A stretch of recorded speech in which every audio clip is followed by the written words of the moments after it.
You're listening to MinerTalk on demand exclusively on 600 ESPN El Paso. Stay up to date with MinerTalk by downloading the free 600 ESPN El Paso mobile app.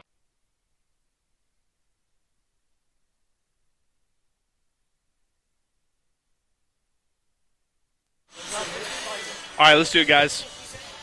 All right, we are live here out at the District West, 3233 North Mesa for MinerTalk. Come on out and join us. UTEP loses yet another game. They are now 3-8 on the season. Middle Tennessee defeats them 34-30 today. You want to talk about it with us? Join us here out at the District West, 3233 North Mesa. We have some great drink specials happening right now. In fact, happy hour specials are happening right now. $2.75 on domestics, $3.75 on wells, and happy hour specials happening until 6 o'clock. Plus, you can take advantage of 99-cent wings. I'm alongside Alberto Reta here out at the District West. We've got free sunglasses thanks to the Austriati at the agency that we're just handing out. They are the presenting sponsors of us here on MinerTalk, and we also have free tickets to the El Paso Rhinos hockey team.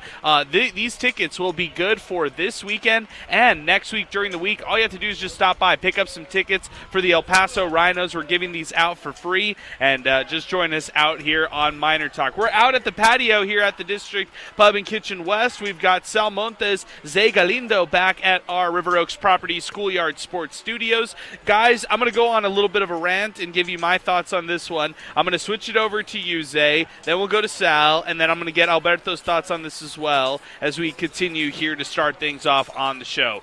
Guys, in this one, it felt like, again, and we could talk about a lot of the different MinerTalks we've done over the years. This one felt more of the same again. It was another instance where the Miners had multiple opportunities to win this game. And this story, you wanted the story from this one? The story was the turnovers. 4 turnovers for the Miners. You look across this game, I mean, it was a sloppy game on both sides in this one. 4 turnovers by the Miners, 2 for the Blue Raiders in this one. And when you look at points caused and you know that were capitalized on the turnovers, the Miners, they actually gave up 13 points to Middle Tennessee off their 4 turnovers, and Middle Tennessee capitalized off a field goal off a Miner turnover as well. This is just an interesting game, just back and forth. Cade McConnell played one of his best games that he's ever played in the UTEP uniform. 24 for 41, 364 through the air and 2 touchdowns, but he had a costly interception that set the Miners back when they really were putting together a nice drive. You could take a look at the special teams fumble. You could take a look at the fumbles on the ground in the running game. Those really hurt the Miners and set them back in this one, and frustrate fans continuously, knowing that this team just could not escape their turnover ways to win this one. Man, I got to give a lot of credit to the defense, because time in and time out, the defense gives you what you want, and it's a defense that's pretty much makeshift. I was texting with my dad, and he was saying, that the defense was frustrating, and it was until the late part of the second half. They forced back-to-back 3-and-outs late in the game, including also right before that a punt that was really helpful for that offense. But as we know, the offense was not able to do anything to close out this game. I'll give you the fourth quarter drives for the UTEP. UTEP had that big play, the 75-yard touchdown, thanks to Kelly Akari on that wide receiver screen play.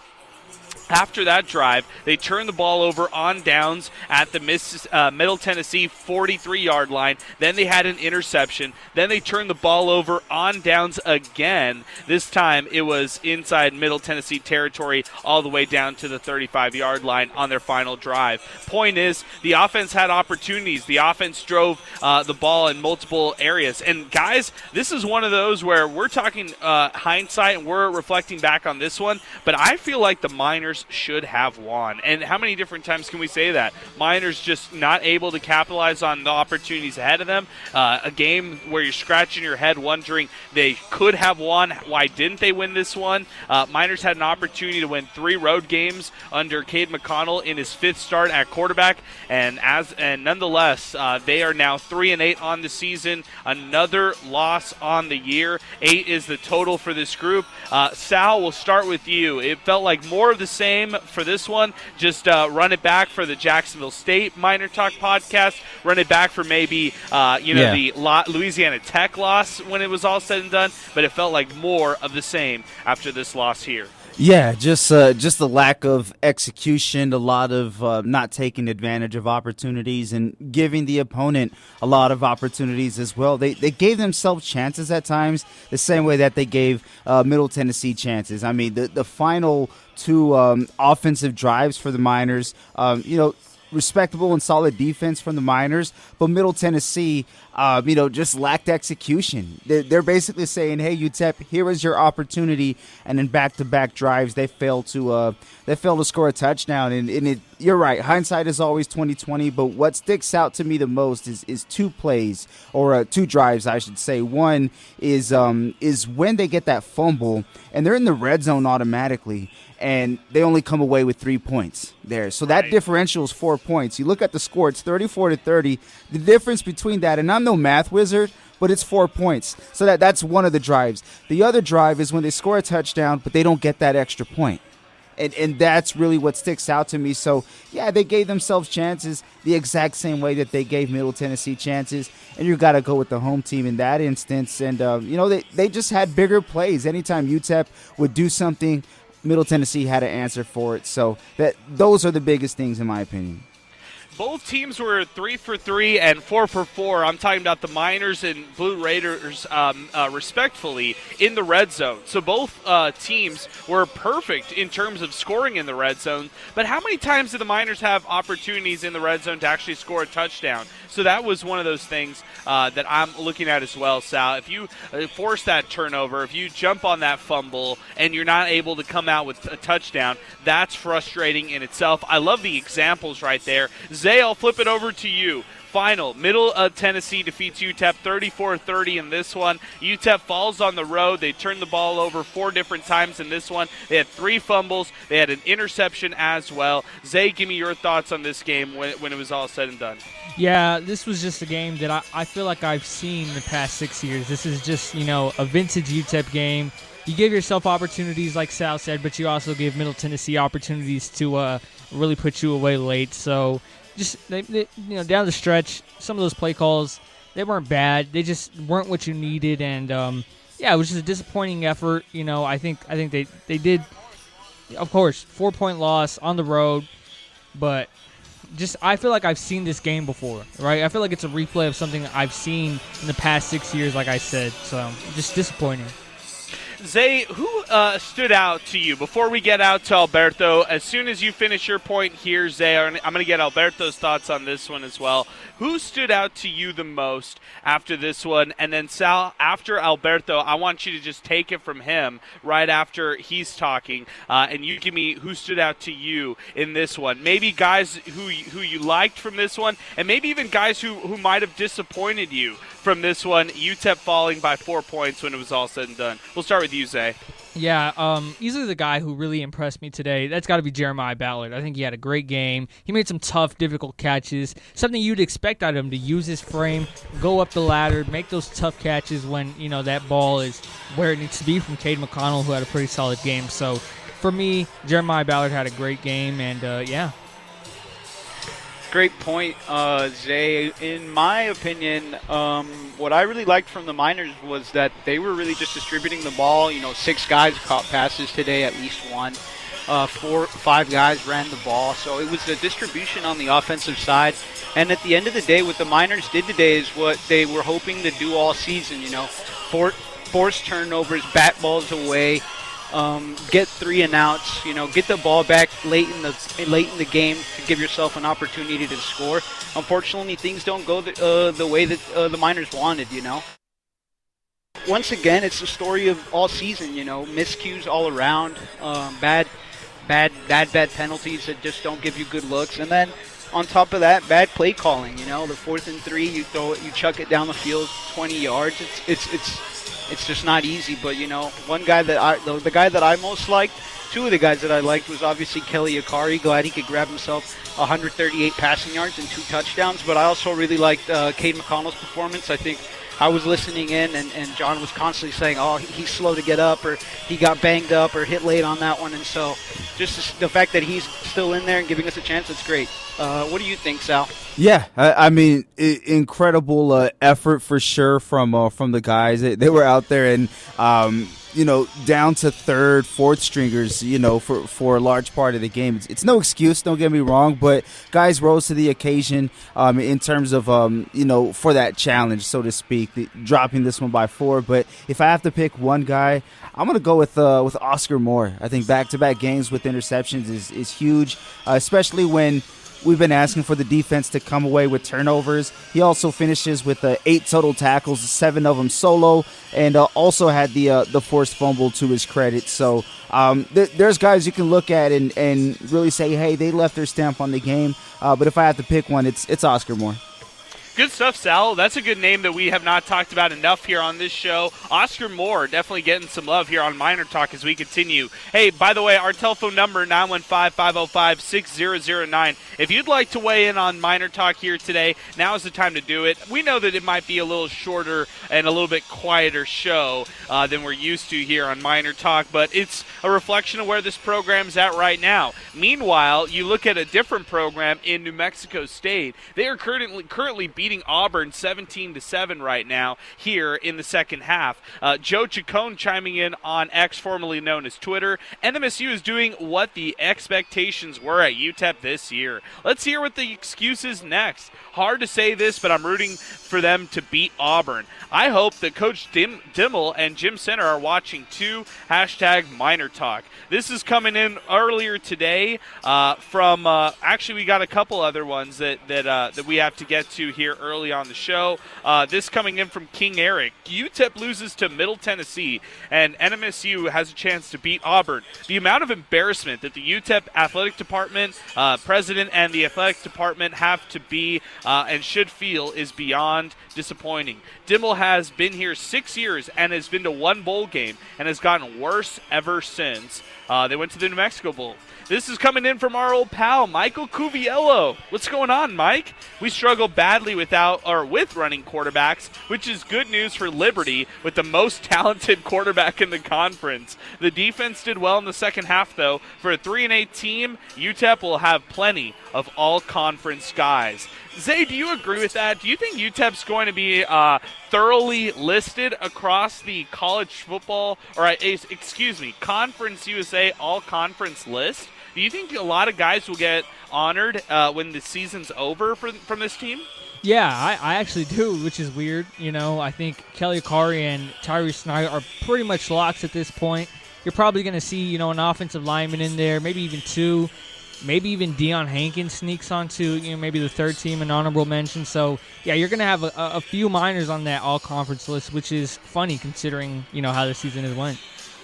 Sal, how do we even take that, right? Because I remember all-conference guys in 2019, 2018. Remember, those were one-loss or one-win seasons for the Miners. Those are very disappointing in itself. How do we take it this year when the max that they can win is 4 games? Let's be real. They're probably going to win 3 when it's all said and done, the amount that they have currently right now, considering that they play Liberty, the best team in Conference USA next week. How many or does this matter to you at all as far as the accolades after the season? It doesn't really matter for pride as a Miner fan. If we're being honest, there's 2 ways that this matters. One is to the player, of course. They're the ones who are out there putting in the work, and I think it's a chance to try and improve any type of draft stock or next level stock, so to speak. But at the end of the day, Adrian, as special as some of these players are, Conference USA is the worst conference in college football. So I really don't know what to make of it. There's stars on teams. I'm not disputing that at all. But, if you have a team who, as you just said, the max is going to be 3 wins, and I completely agree there. What do you make of that? Those guys could not factor in any more stats, anything like that to extra wins. You just take it for what it is. I think it's kind of like beauty is in the eye of the beholder, so to speak. So it means something different to everybody. I hear you on that, Sal. Hey, our telephone number 915-505-6009. We are live here out at the District West. It's a beautiful night. It's like 75 degrees out here, a little breezy, so it's a little cool, but they've got the garage doors open here at the District. People are feasting on the 99-cent wings. They're also taking advantage of the great drink specials that are happening now till 6 o'clock. That's happy hour here out at the District West, and they have all sorts of college football games on the screens right now, including the big New Mexico State-Auburn game. Aggies in a goal situation right now, trying to score and add to their lead, already up 17-7. Let's see if they can make it a 24-7 lead for the Aggies here approaching the fourth quarter, but we'll continue to update you with this one as Miner Talk continues. We're presented by the Oscar Arieta Agency. Let's take a timeout right now as our phone lines are available, 915-505-6009. If you'd like to weigh in, 600 ESPN El Paso on X, formerly known as Twitter. More Miner Talk with all of us here on Miner Talk as we continue on 600 ESPN El Paso.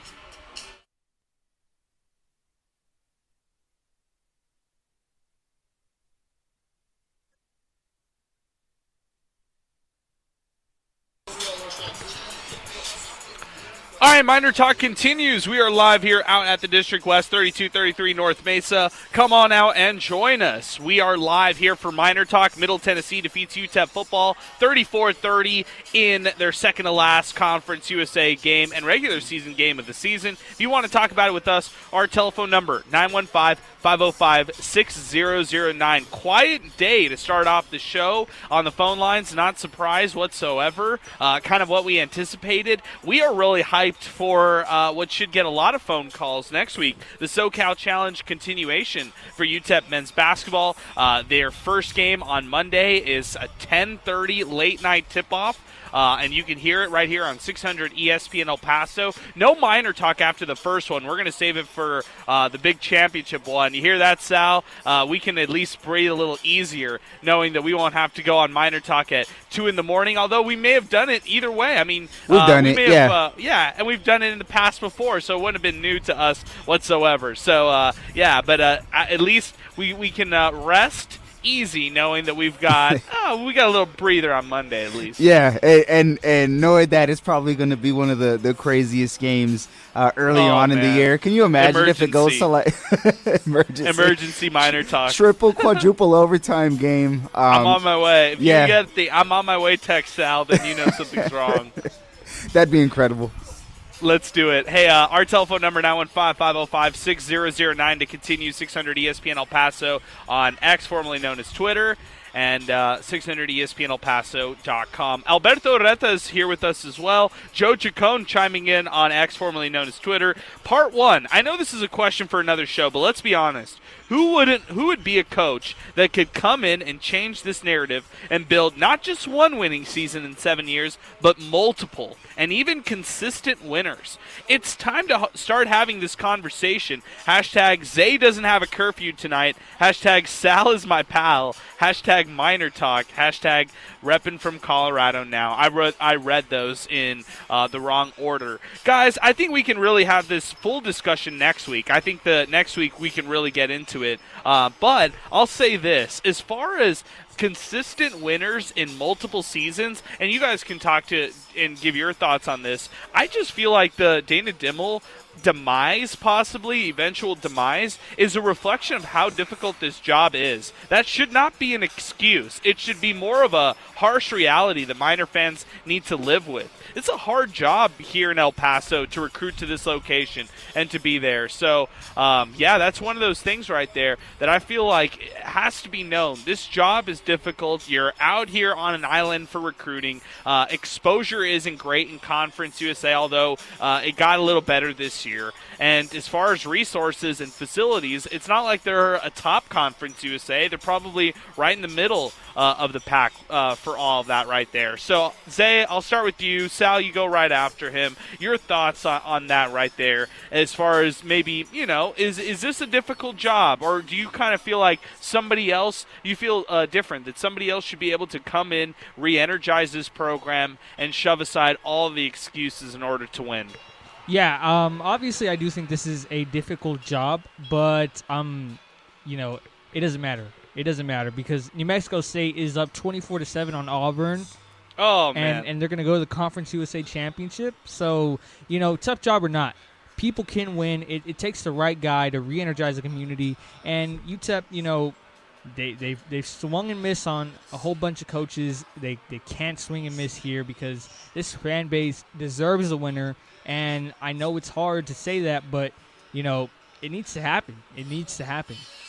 Okay. Sal, your thoughts? Yeah, you got to completely re-energize, from the beginning. And just look at the interactions. I don't want to just limit it to us, right? But MinerTalk is a post-game show after UTEP games, and normally the traction's pretty high, the interactions are high, but it's dwindled down. And MinerTalk aside from that, you look on social media at UTEP's post, whether it be volleyball, basketball, anything UTEP related. Anytime Jim Center sends out a tweet, there's always negative remarks about the football team. So if people think, or I don't want to say if people that have the powers that be, so to speak, think that bringing back Dimmel for another year is going to excite the fans, that's they're sadly mistaken. Read the room. It's everywhere. You know what I mean? It's ridiculously laughable at how negative it is right now in Miner Nation, and it's warranted for sure. It is warranted. How could you blame fans? They were sold a product and a high expectations with this team. We're going to dive into more on this as we continue, especially next week, as far as maybe a wish list, guys we want to see here. Now, as far as we've seen a full season develop, what could be on the horizon, what changes could be made at UTEP for the football program, and if there are changes, what leader would you like this program to have in the future? We'll give some names. We'll throw out some ideas here in the future. Hey, let's keep it moving on social media. 915-505-6009 is our telephone number. This coming in from King Eric. Jerry Kill has been at NMSU 3 years. It's 2, by the way. I think is already at the conference championship level and going to back-to-back bowl games. Shut the football program down and bring in baseball. At least they would do something in that sport coming from King Eric. Brutal right there from King Eric. Let's go to Rob, who's joining us next on the phone lines, 915-505-6009. Rob, thanks for chiming in, and thanks for hanging with us here on MinerTalk, the football edition. Give me your thoughts, your frustrations after this one. It's more so the same, no lack of urgency on the last drive, wasting a lot of time, just letting a lot of time run off the clock. And obviously the turnovers, which everybody talked about, but I wanted to address the comment that UTEP's a hard job, and let's do it.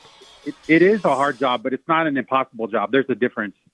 I'm right now. I just watched NMSU go up 24-7 on Auburn, and they're in the same geographic region as us with less resources, and they're somehow finding a way to figure it out. I think that their administration has taken it seriously and prioritized, what Mario Mocha's doing and the way he's been able to find coaches. And, spanning, across the United States, kind of what they've been able to do with getting coaches. Even the basketball coaches they've been able to get have been fairly decent. And, Jerry Kill had a lot of a good experience coming out of Minnesota. And, he did. And, I look at Dimmel's resume, and he wasn't successful at Houston, wasn't successful at Wyoming, but yes, K-State was successful, but that was under Bill Snyder, and it wasn't really Dimmel's show. So I look at what he's done as a head coach, and I don't see anything on the resume that stands out and would make me want to hire that guy. So, and it was the same thing with Kugler. No college experience at all. It's kind of been downhill since Mike Price left, and I think they need to just do a complete 180 on their process as far as how they pick coaches. And we've agreed on this before. We don't want someone that's here on their retirement tour, to collect the last couple dollars before they call it a career. I'm looking for someone that's looking to get that big Power 5 job, somebody that's hungry, somebody that has an innovative offense. There's a ton of coordinators out there looking for their shot, and I'm sure seeing what New Mexico State's doing, it can be done in this area. It's not impossible. So, that's where I'm at, Matt. That's where I'm at with UTEP. I hope that they cut their losses this year. But I mean, I don't know how the financial situation works. Yeah, the financial situation would be something along the lines of the Miners owing $559,000 to Dana Dimmel after this year if they wanted to buy him out, knowing that he was not eligible for a bowl game this year and that they took a step back. So that would be the financial aspect of it. But great job, Rob. I appreciate the phone call, man. Thanks for weighing in. And I think you echo the sentiments of a lot of Miner fans as well here on this show. I think a lot of Miner fans feel this way to where they want change, but they don't necessarily want the old veteran who has experience but is looking for his final stop. They want a young up-and-coming coach, and that's who they want to be excited about as the next coach here at UTEP if that ends up happening. And the interesting thing, though, Adrian, is people try to draw comparisons or compare and contrast, I should say, between the Miners and the Aggies. And I mean, that's kind of what the Aggies did in going after Coach Kill, a guy who was seasoned, he had experience, but I mean, not many places were looking to really go after him. And who knew what the future would hold for Coach Kill? Ultimately, it's worked out. Hindsight is always 20/20, so it's hard to say, get somebody young. I do want somebody young. Don't get me wrong. I'm for a young, innovative mind, but I wouldn't completely rule out an experienced coach, who may be looking towards that last stop, as long as the resume fits, because, like I just said, Coach Kill's getting it done right now. It's 4th down. Auburn has the ball. 5 minutes left in the 4th quarter. I mean, he's doing an incredible job there, so I'm not completely on board with that last part about the last stop. Okay, I got you on that, Sal. Hey, I appreciate it. 915-505-6009. Appreciate Rob there chiming in on the show. Ronnie is next here on the phone lines. Ronnie, good afternoon, man. Thanks for hanging along and talking some UTEP football. Is this the last UTEP football call you'll have this season, or will you join us for Senior Day next week? Are you going to watch that game, UTEP versus Liberty, or was this it? Are you finally quitting UTEP football for the season, knowing they lost today 34-30?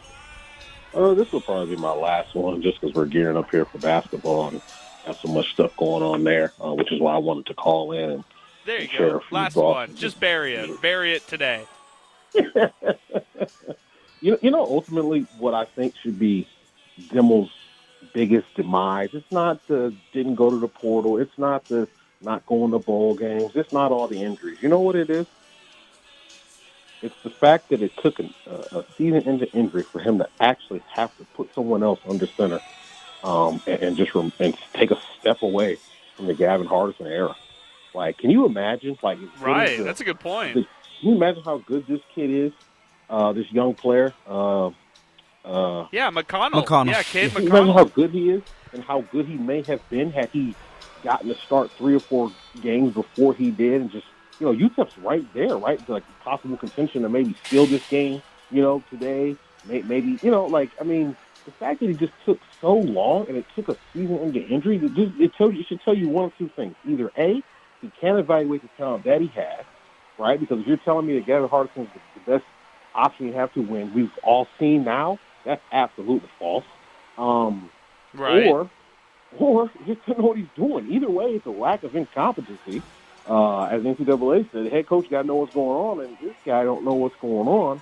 But I will say this, though, Adrian. This job is not a tough job, man. UTEP has money, man. They're charted all over. They're giving dudes $700,000 to coach the team.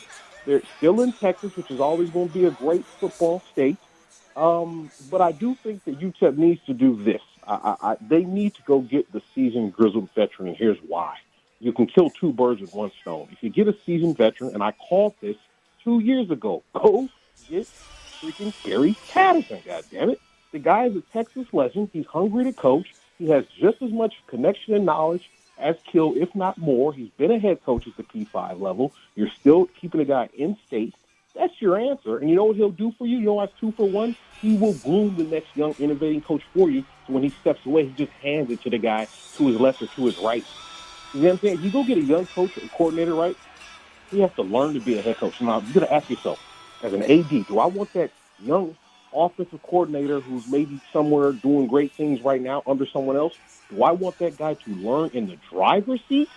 on my dime, or do I want that guy to learn from a seasoned grizzled vet who will hand it to him in 3 or 4 years on a much lesser dime in the passenger seat? You know what I'm saying? You got to be strategic about this. And that's what getting a seasoned grizzled vet will do. Kill will hand it. Ronnie, let me ask you something.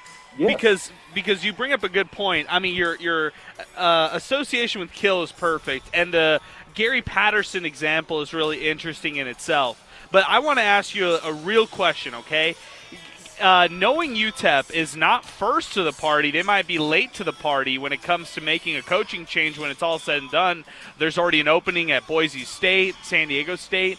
Do you feel like the candidate pool for UTEP will be as good as maybe Miner fans hope? Because that's where I get concerned as well, knowing that UTEP doesn't break the bank and spend $1 million on head coaches. Look at Rich Rod. He's making $1 million over at Jacksonville State. And they just made that transition from FCS to FBS, knowing that they have a uphill battle to go themselves. But still, point is, do you feel like UTEP will be up there when it comes to their candidate pool, knowing that how many vacancies will be out there, and knowing they don't have as much spending power as others?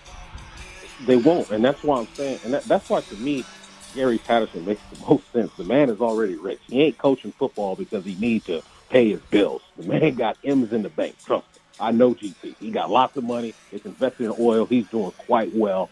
You know, that's why next coach, you need to say to him, right? You need to say, hey, what is your vision for the team? And I want to hear what is your succession plan. And if the next coach can't tell you what the succession plan is, then he's not your guy. And if you go too young and too innovative, he's not going to have a succession plan because obviously he's coming here young and hungry to get out, but he's not thinking about leaving the program in a better place and handing it to somebody because he's going to take those guys with him. That's why I'm telling you, GP makes the most sense for UTEP. He can do this job at $700,000. It keeps him in the state, right? Keeps him close to his grandkids and his family. He'll bring a succession plan for you. And like I said, he has the connections and the knowledge, man, to win games. That's the biggest thing here is when you take a coordinator who's been doing it under someone else, a coordinator isn't the final call or the final decision maker. So they just haven't had that seasoned experience of knowing what and when to do certain things. But when you take a guy that's been a head coach for a long time, they are the final call. They know what proper pivots and adjustments to make throughout the season, how to adversity hits everybody, right? Whether it's injury or lack of production, they know how to rewrite the ship. But sometimes a coordinator learning in the driver's seat for the first time just takes time to do that. I'm not saying there aren't some great coordinators out there who can't be good at it, but I'm saying if you're UTEP, you need to ask yourself, do I want a guy to learn in the driver's seat for the first time on a high dime, or do I want to let Master Miyagi teach, you know what I mean, the Karate Kid on a lesser dime in the passenger seat? Like, be strategic about what you're doing. It worked for UTEP basketball, right? They took an older, which I said is what they needed, older seasoned veteran coach who's looking to have Texas roots and stay in Texas and not kind of jump ship like they had been doing previously, and look at how it's going for them. But I'll be right on this stuff, guys. You got to listen to me, man. You got to listen to me. I know what I'm talking about. Hey. You usually call this stuff, Ronnie, so I hear you on that kind of stuff. We do have to listen to you more on this kind of stuff. I think the athletic department does as well. I'm going to come for a basketball game this season so I can come and show. Oh, nice. Hey, we're opening up our doors for you when you're here, Ronnie. I'm serious. You're going to be in our studio hanging with us. You're going to be a co-host, and you're going to join us at the district. So we're just going to force this all on you. Go Lions, baby. Go Lions. That's right. Let's go. That's right. He's definitely coming in now, yeah. Good stuff, Ronnie. Hey, I appreciate the phone call, man. Thanks for weighing in on the show. Hey, 915-505-6009. Gary Patterson, what do you guys think? A very compelling case right there for the former TCU Horned Frogs head coach. Now he's a special analyst on the Texas Longhorns coaching staff. What do you guys think? Gary Patterson, in or out? Zay, Sal, what do you think? I think it's a nice name for sure. Definitely somebody whose name rings bells in college football. He talked about the state of Texas, but I think in college football in general, he's a notable name. It's great. You know what I mean? I don't want to say it's I don't want to say a dream come true, something like that. Obviously, anything is better than what's going on now, but the idea is a great idea, but the reality of it happening is kind of where I kind of, start to wonder if it could actually happen. But hey, if the opportunity's there, man, you go all in for it, definitely. Okay, Zay, what do you think? Yeah, I think I joked about this with you, Adrian, about how insane, Jerry Kill and Gary Patterson would be in the Battle of I-10. So I'm all in. I'm all in on this. Obviously, like Sal said, it just comes to the point that if it could actually happen, which I do think it can if UTEP is willing to make that happen. So, make that effort, too, yeah. Effort. That's another thing. Will they go after Coach Patterson? But, I mean, what's stopping them from doing that? Interesting question indeed. Let's go to Richard, who's next on Miner Talk, 915-505-6009, as we continue 600 ESPN El Paso, everywhere, online and on X, formerly known as Twitter, 600 ESPN El Paso. Richard, good afternoon. What's happening? Go Gators. Oh, Gator Richard on a rare college football Saturday. Wow, Yeah, I guess like our that? screeners didn't do any vetting there, and we found out that it's Gator Richard, our good friend. That's even better. This is a great surprise. 5:30 kickoff, Florida, number 9 Missouri, and the Gators have to hang on to bowl contention. How's it going, Well, Gator Richard? They have two games. They have Missouri, who's ranked, number 14, 15. Yes, and then they got Florida State, right? Undefeated Florida State, ranked number 4.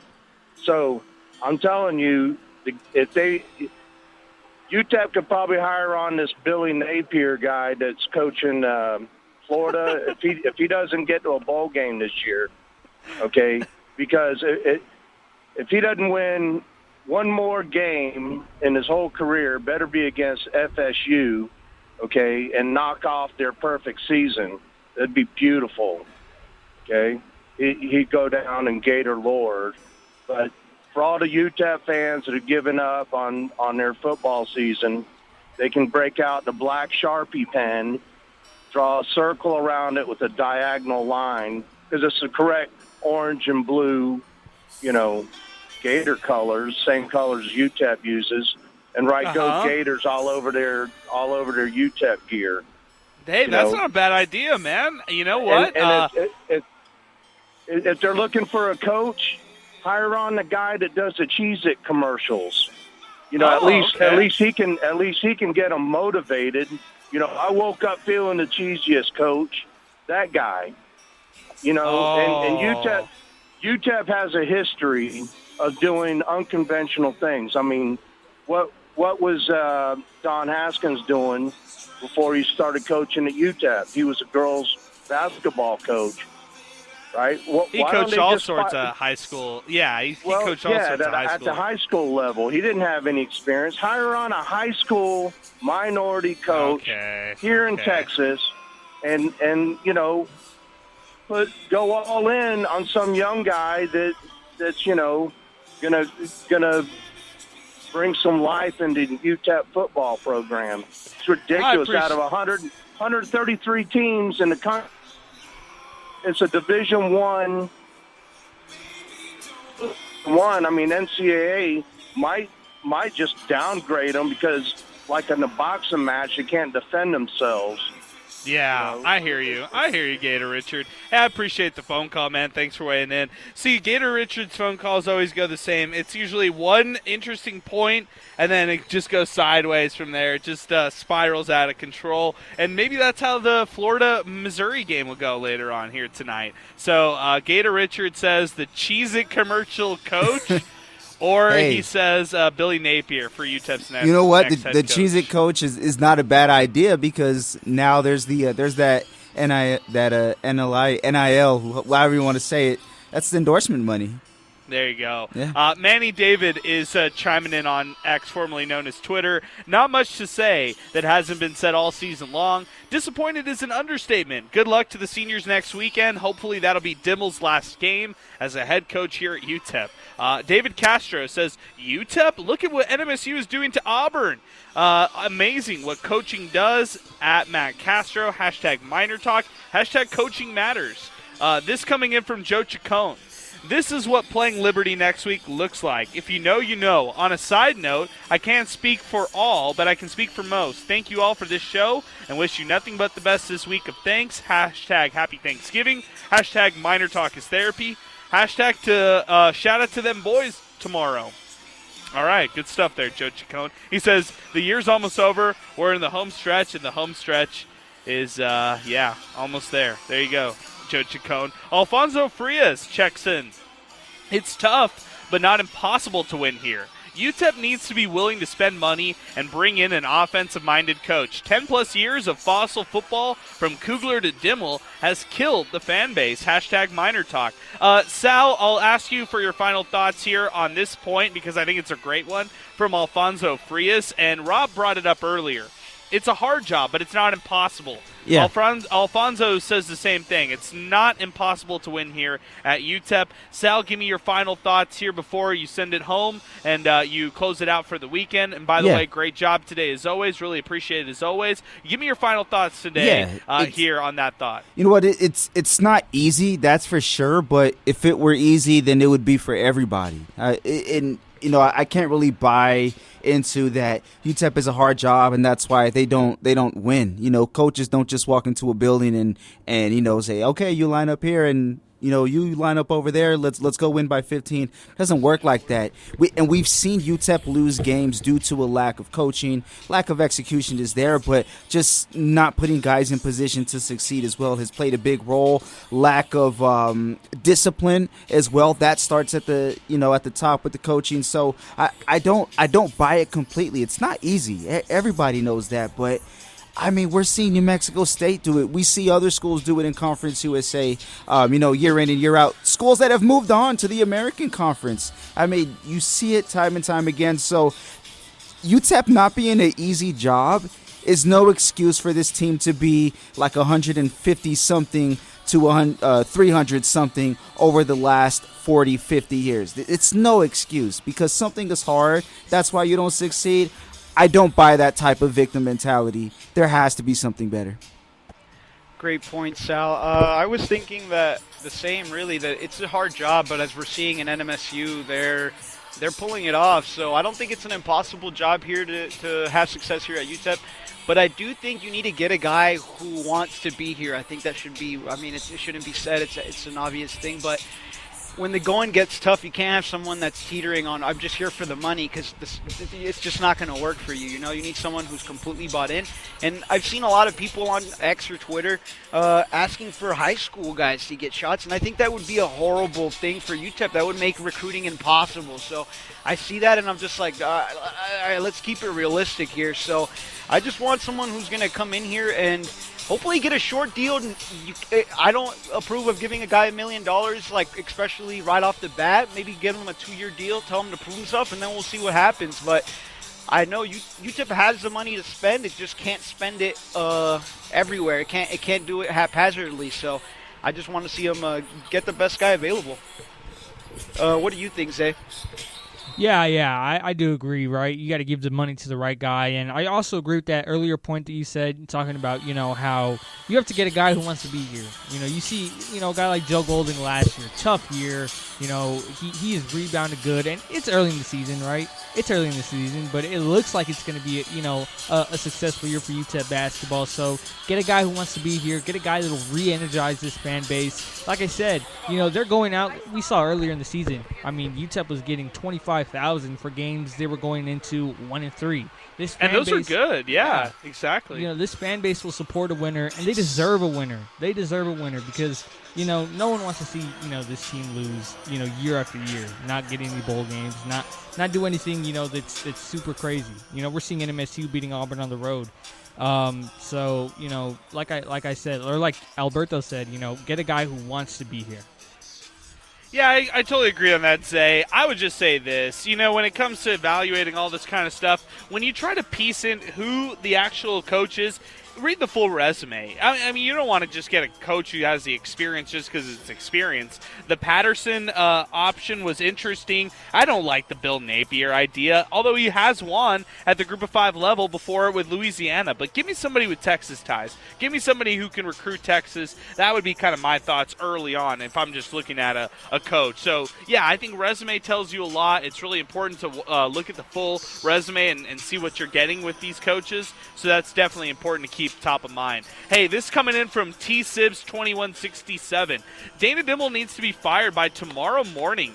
Next week is a guaranteed loss in an empty stadium. The Dimel experiment is a failure. He is nothing but an excuse maker, and he has poor play calling. NMSU is absolutely killing it. There is no excuse for UTEP. Center needs to, wow. Yeah, I'll just keep that out. But, hey, there you go, from T-Sibs coming in on social media. Hey, if you want to join in on the show, now is the time to do it, 915-505-6009. Thank you so much to Sal Montes for all the help that he gave us here on UTEP football broadcast tonight. And, of course, we're transitioning it to a busy basketball weekend, which tips off on Monday, actually basketball week. The tips off Monday. There's a game on Wednesday. They play either the winner or loser of Tulane Bradley. And then the men's basketball team will close out next week out on the road at Loyola Marymount. Hey, what we're going to do right now, let's take a break. When we come back, we're going to give some final thoughts. Then we'll give out some awards here on Miner Talk as we wind things up, along with Zay Galindo and Alberto Reta. Thanks again to Sal Montes, who's heading out of the station as you're listening to Miner Talk, presented by the Austradieta Agency here on 600 ESPN El Paso.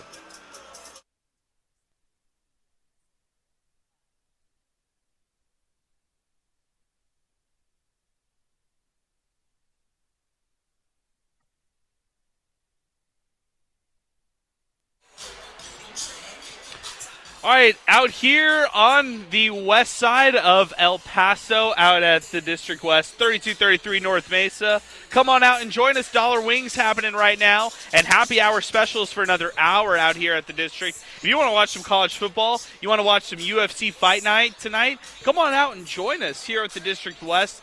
They've got, again, the 99-cent wings. They've got great drink specials, including $2.75 on domestics, $3.75 Wells, and great drink specials happening all the way up until 6 o'clock for happy hour. We are continuing out here at the District West talking UTEP football. Middle Tennessee defeats UTEP 34-30 tonight. If you'd like to talk about it with us, give us a call, 915-505-6009. We'll be out here for a little bit while longer. And then, of course, we have some free sunglasses that we're just handing out thanks to the Austradieta Agency, and some free tickets thanks to the El Paso Rhinos. That is all out here at the District West, 3233 North Mesa. Come out and check it out as we continue. We will get out to our awards here on Miner Talk as we continue. Of course, our hot hand of the game brought to you by Wind Supply El Paso, and our steamroller of the game thanks to Stanley Steamer in this one. Let's keep it moving on social media. Esteban says this: UTEP should have kept baseball and dumped football. That's chiming in another baseball mention today. This from Joe Chacon. Do you know what I don't even want to read this. I'm sorry, Joe Chacon. I'm not reading this. Sorry about that. Let's keep it moving. 915-505-6009. Gavin Hardison made it official this week, Zay. He is out for the year. He had UCL, reconstructive surgery. And, it's kind of like what pitchers get. He had it performed by a doctor who works with the Texas Rangers. And Gavin Hardison was seen this week in a sleeve and in an arm brace, is out for the rest of the year. His goal is to, of course, throw by Pro Day, which is coming up in February. And for Gavin Hardison, I think how will you remember Gavin Hardison, Zay? You're a big Gavin Hardison guy to begin with. How do you remember him on this team as a whole? I'm subpar gunslinger. Can you say that? A subpar? No, I don't think so. I think you actually have to say a 4-year starter. I think that's how you have to describe him. I don't think you can call his play subpar knowing that he started for 4 years. I mean, I know that some people are just going to shrug it off and say, hey, look, after year one, I was out on him. But they were bet on him. They banked on him, and they built their team around Gavin Hardison and the success or failure of their quarterback. And hey, in the past 2 seasons, it was failures. So I think you have to describe him as a 4-year starter when you start talking about him historically in this UTEP football, program, knowing that continuity at the quarterback position never happens year after year. I mean, it's hard to find a quarterback to be consistently your starter at UTEP. Yeah, and you talk about building your team around. They banked on him. You're right. They put it all into Gavin Hardison, and it didn't work out. We saw that it did not work out, and at times, it didn't even feel like they were. Obviously, they were all in on Gavin. They were not. They were going to ride with him, but that play calling did not reflect that. They did not put him in positions to look good. They put him in bad positions, and we saw that. This offense is not built for a quarterback like Gavin Hardison. It simply isn't. It's built for a guy like Calvin Brownholtz, who's the kind of that bigger, that more physical, quarterback. And it's just a shame that we only got 2 games with Calvin Brownholtz in this offense. I think Gavin Hardison and the UTEP, coaching staff, it was just, kind of like it was not doomed from the start, but it really was never going to work out for UTEP. He had 40 touchdowns to 33 interceptions in his career at UTEP. He almost hit the 8,000 mark for passing yards at UTEP throughout his time. He started, as many games as I'm looking at right now, 25 games at UTEP that he started ever since, it's 26 games when you count his one game that he started in 2019. So for Gavin Hardison, he will finish UTEP as a pro prospect. That's just a fact. He will be a pro prospect when it's all said and done. Will he play in the NFL? I mean, that's to be seen. I think that if he doesn't get a shot in the NFL, he gets a chance to go to the XFL possibly, maybe USFL. But regardless, for Gavin Hardison, ends his career as a UTEP Miner and didn't get a chance to do it in front of like an honored crowd or anything like that. He had to be essentially taken out of that La Tech game. And then didn't finish that one out, and as a result, Gavin Hardison finishing out, or his unit, was it UNLV or UNLV, excuse me, not La Tech. La Tech was Kevin Hurley and Jake McNamara, and of course UNLV was the one where Gavin Hardison went out of. So yeah, it's sad. I mean, for somebody who had a lot of upside with this group, somebody who this organization banked on, and it just never panned out with Gavin Hardison having success at UTEP, other than the bowl appearance in the New Mexico Bowl. Hey, our telephone number 915-505-6009. Zay, let's do something briefly on early recruiting. December 20th is the early recruiting day for UTEP. How many recruits does UTEP have that they're targeting right now? Almost a month away from early signing day, knowing that is right around the corner, and that is important for this program moving forward, knowing that, hey, they bank on having these mid-year transfer guys helping them out. Yeah, right now they only have one commitment in Gael Ochoa, who's obviously, Pebble Hill's standout. But even in, you're looking online, this is just all online, right? We don't know what's going on behind the scenes, who they're texting, this, that, and the third. But you're not seeing UTEP throwing out those offers to those JUCO guys, right? You're not seeing, I'm going to be visiting El Paso this weekend for their game against Liberty or something like that, which is something you're used to seeing at this point in the season. So, interesting recruiting philosophy. We'll see how it works out, but there's not much going on. Or could the writing be on the wall, and could the coaching staff be stopping the efforts, knowing that, hey, what's to come after the season? But it's interesting. Only one guy that they're going after. That is real interesting in itself. Man, that's a bummer right there. By the way, another flight issue for this UTEP football team. They got in late last night. Didn't hit the hotel till 11:30. I heard it was a big delay. I think it was here locally, that they were just stuck here in El Paso forever. So you don't like that. Of course, if you're UTEP, you want to get to a location and not have that kind of travel concerns. But that's been the thing all year long for this UTEP football team for whatever reason. They've struggled to have consistent flights that take them on time and to their destination with ease. So, yeah, I feel for that team. I hate travel problems myself, so I can't imagine being a UTEP football player in that case. Zay, UTEP went 0-for-3 today. They lost in volleyball and they lost in women's basketball. Give me your thoughts on volleyball and women's basketball. Yeah, if you watch these games, you saw, there weren't bad losses. I'll say that. First off, Cal Baptist, that's a really good basketball team. They beat MTSU in the women's basketball equivalent to the CBI last year or something. So they hung a banner and everything, and they're a really good team. They're going to be top of the WAC.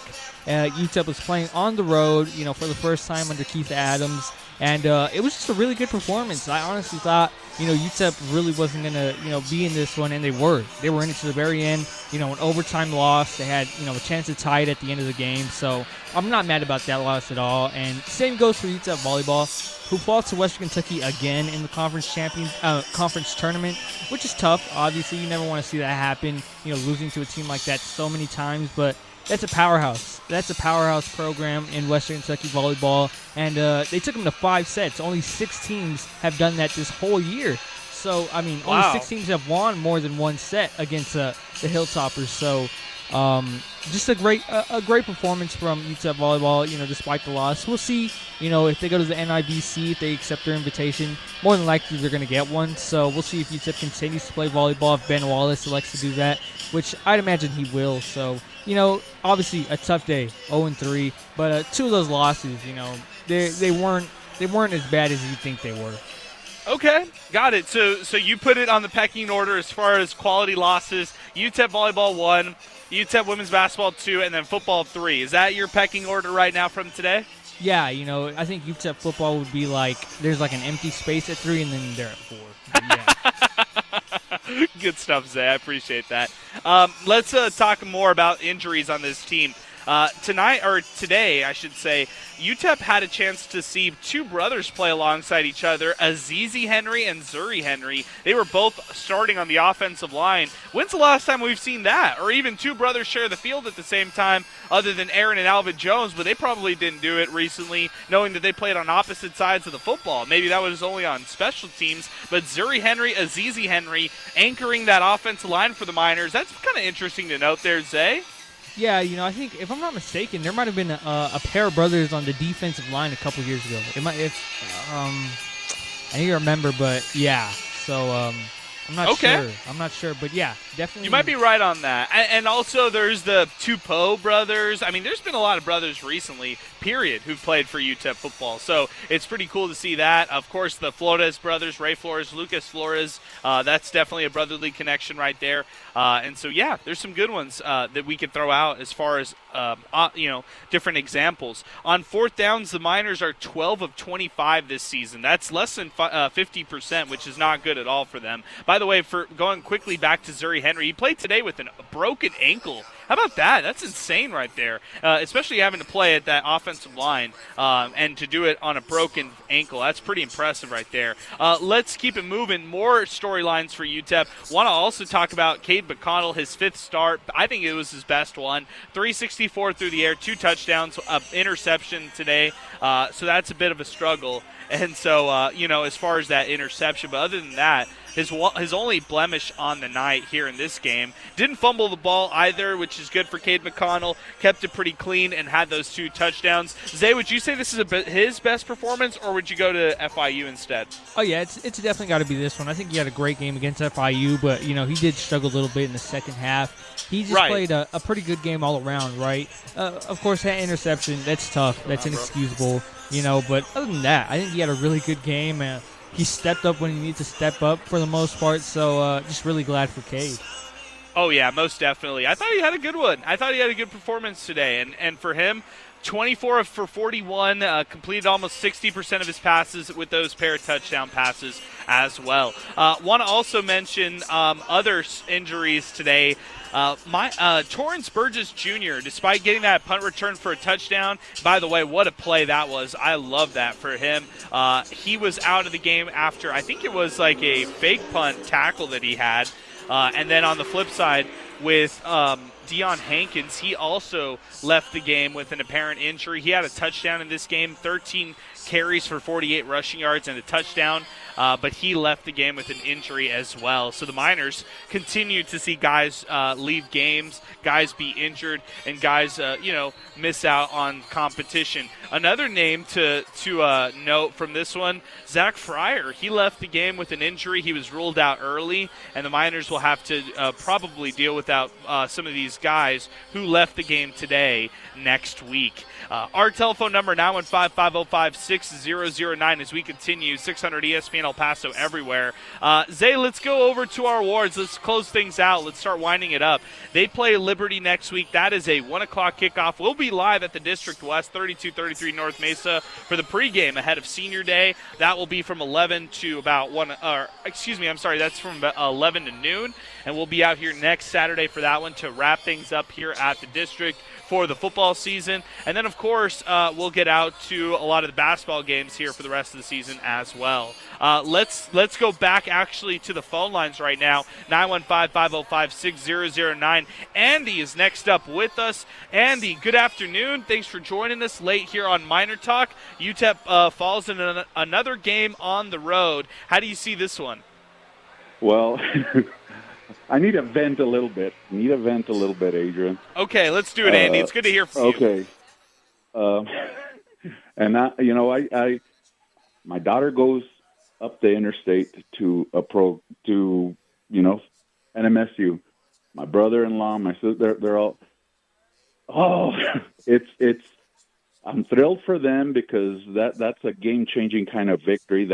And I know this is minor talk, but I'm not going to mention them by name, but they just had a game-changing type program. We season-changing program, right? Or type of win for the program, right? A program-changing kind of thing. I mean, that's not supposed to happen, and it happened.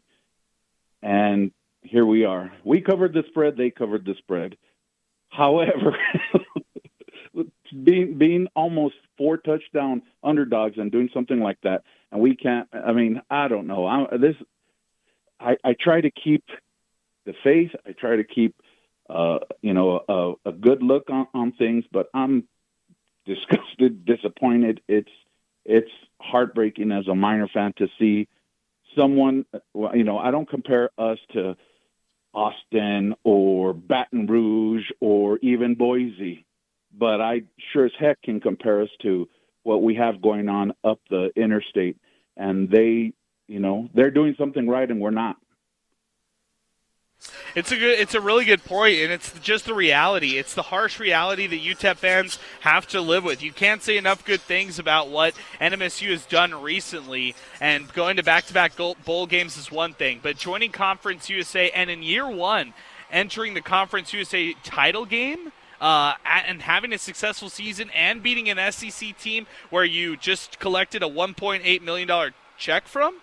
Come on. I mean, how could you not be envious for that? Yeah.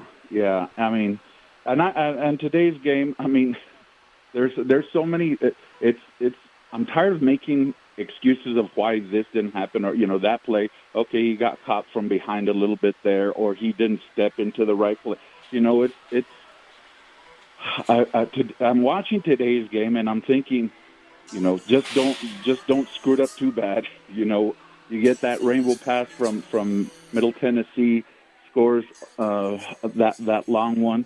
Akari scores that 80-yard one. So it's like we played them good, but gosh darn, we need a spark. And we're playing Liberty next week, and they're top 25, and they just, they're another small market team or smaller team, and yeah, they might have lots of money for that program or whatever the case may be, but we got to figure it out. I hear you, Andy. I think a lot of Miner fans echo what you're saying as well. They just want this program to figure it out and forget about the excuses right there. So I'm totally with you. Hey, I appreciate the phone call, Andy. Thanks for weighing in as always, man, here on the program with us and hanging with us. Hey, our telephone number as we continue, 915-505-6009 to continue. 600 ESPN El Paso everywhere. Middle Tennessee defeats UTEP 34-30 as we start winding things up here on the show. If you'd like to duck in a late call, definitely give us a call now, 915-505-6009 as we continue. Hey, let's go out to our awards here on the program to wrap things up. First off, our hot hand of the game. This is brought to you by Wind Supply El Paso. Hey, visit the Find a Dealer tab online, Wind Supply El Paso. Whether you need furnace help, you need an AC, Wind Supply El Paso can help you with whatever you need. Evaporative cooling, your refrigerated services, as well as WindSupplyElPaso.com.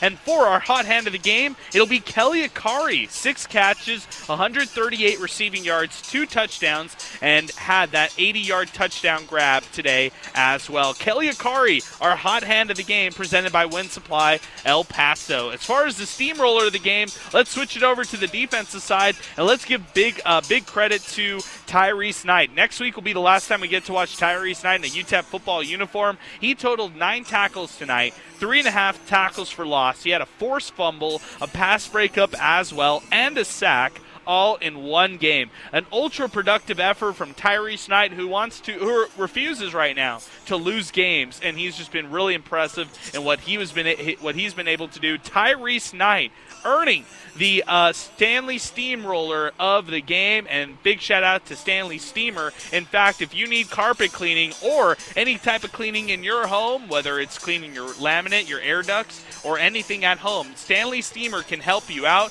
Visit them online. They've got a 24-hour instant quote tool on their website. That's StanleySteamer.com, and check them out. They are locally owned and operated here as we continue. 915-505-6009. Zay, as we turn the page and we look over to next week, what are your final thoughts here as the Miners prepare for Senior Day? They got it next week against Liberty. Your final thoughts here as we start closing it up here on Miner Talk. Yeah, it's a tough loss, and there's no way around it. It was a disappointing, tough loss, and on to next week, I guess. On to next season is what I really want to say. I just want it to be over. I just want it to be over. Oh, man. Zay, I just saw the video for Jordan Travis. Don't watch it. Nobody watch it. It's gruesome. It's ugly. And it could cost Florida State their perfect, unbeaten season. They're taking on North Alabama. It shouldn't be a problem tonight, but it definitely will be a problem in the future. Oh, man, Jordan Travis, one of the best quarterbacks in college football. Maybe we won't get a chance to see him again, knowing what just happened right now. Oh, just a gruesome injury. Just saw that right now come across the screen.